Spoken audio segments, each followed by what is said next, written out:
So we got a little AI news for you guys today. This is not a music copyright case, but this is definitely a case about copyright information being trained off of a large language model like OpenAI's without consent. And basically a judge saying, no, this lawsuit's not going to fly. We're dismissing it. You can try it a different way if you want to, but what you are bringing to the table with your claim of copyright infringement and causing damage to your company will not work. So as you guys probably know, we are in this world of, in between, where we have Suno and Udio models that have allegedly trained their models off of copyright protected works without consent, without permission, without, compensation, being sued by the RIAA and the major labels. And so one big consideration and factor that a judge is going to have to play or think about and consider as they're making a decision is, all right, somebody copied your content, somebody made a copy of it, used it, put it in their training data.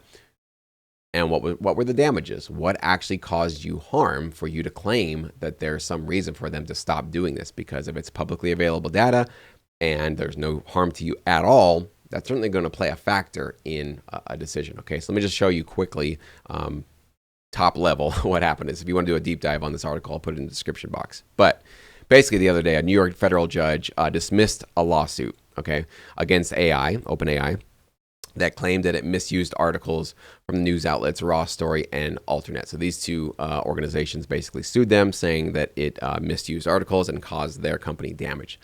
The district judge said that the outlets could not show enough harm to support the lawsuit, but allowed them to file a new complaint if they want to, even though she said she was skeptical that they could allege a cognizable injury. In other words, she's just saying, got it, they trained off of your data. I guess maybe not. I don't know if they have proof of that. What are you guys losing out on, right? Are you guys hemorrhaging subscribers because of this? Can you show proof that people are using OpenAI instead of going to your website? Have they siphoned off a chunk of your subscribers or your traffic, or what's going on here, right? So I guess in how they have approached this lawsuit, they were not able to impress this judge, or at least give her enough evidence to go, yes, we're going to continue on with this lawsuit and move forward. So it's being thrown out, it's being dismissed. Now, what does this mean for us? The RIAA lawsuit definitely had some allegations of, basically AI training off of copyright protected music and providing the marketplace with, essentially music with vocals, is essentially harming their business interests for streaming revenue, right? There's going to be just a limited streaming pool. So if you start to see more and more AI music coming into streaming platforms like Spotify, obviously human artists, there's just so much of a pie to go around, and less of that revenue is going to be going into the pockets of publishers and artists. It's going to go more and more in the hands of people that are just generating AI content. So their argument is that there actually is harm happening right now, and it's going to just continue to get worse as basically AI music starts to take over streaming platforms, which obviously we've all had kind of some concerns for that.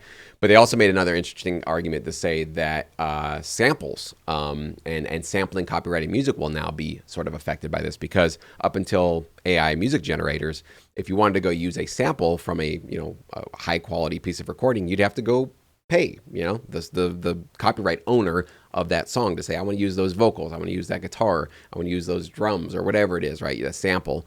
I want to basically sample it and put it in my track. Well, if you got an AI generator that was used, that it was trained off of that copyright protected music, you don't have to now get any sort of permission from the copyright holders. You can just go use whatever you generated from Suno or Unio, right? Even though those were only possible to be generated from likely getting it from copyright protected music, right? And I showed you guys in some of my videos on the topic how some of those models, the Suno model in particular, seemed to be spitting out what sounded like copyright protected producer tags right out of it, right? And so there's definitely some legal issues and some considerations that we need to kind of be thinking about there. So will this kind of play a role into the RIAA lawsuit? I would definitely think so. If this goes all the way to a judge and it goes into somebody making a ruling against it, I definitely think a judge is going to think and really heavily consider this out. All right, what damages are the labels incurring as a result of Suno and Udio generating AI music for the general masses? What specific examples can we point to now, and what's really actually happening in the marketplace that's really siphoning off value from them, right? But for most of us here on this channel, we are obviously more in the sync licensing world, so it's connected to us that it's music related. but not necessarily, because most of us probably aren't major artists. We're not necessarily on Spotify. I mean, some of you guys are, but a vast majority, I think, of us are really more in production music libraries. So, of course, my interest in this is really more about, this is kind of a harbinger. This is a warning. This is a sort of future look at some issues that might be coming into our world very soon.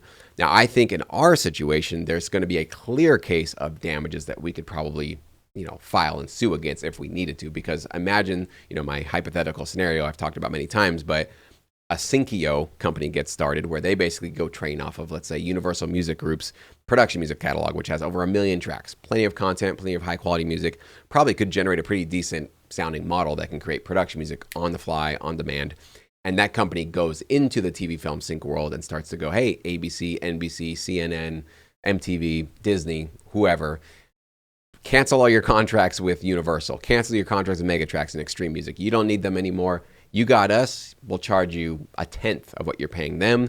No royalties, right? You don't have to worry about paying out royalties anymore because we don't even have songwriters associated with this. You're basically just going to be generating music. There's no credits and nothing like that. And we'll basically go in and dominate the marketplace with this much cheaper, efficient option. To me, it seems pretty clear that you, as Synceo, have caused significant, obvious damage by sort of replacing the very artists and publishers and copyright holders that you trained your model upon. So to me, that's a pretty solid case that we would be able to win that every single day. I'm very, very confident about that. But will that also apply here for the general artist community and for the streaming platforms and the record labels, all that kind of stuff? That remains to be seen. But when I see kind of interesting things pop up like this that hint at some considerations we should be thinking about, I just want to share them with you guys. So what do you think about this? Do you think this bodes as a promising sign for us? Is this more discouraging to you? I'd love to hear your point of view, your opinion. Go ahead and post it down below.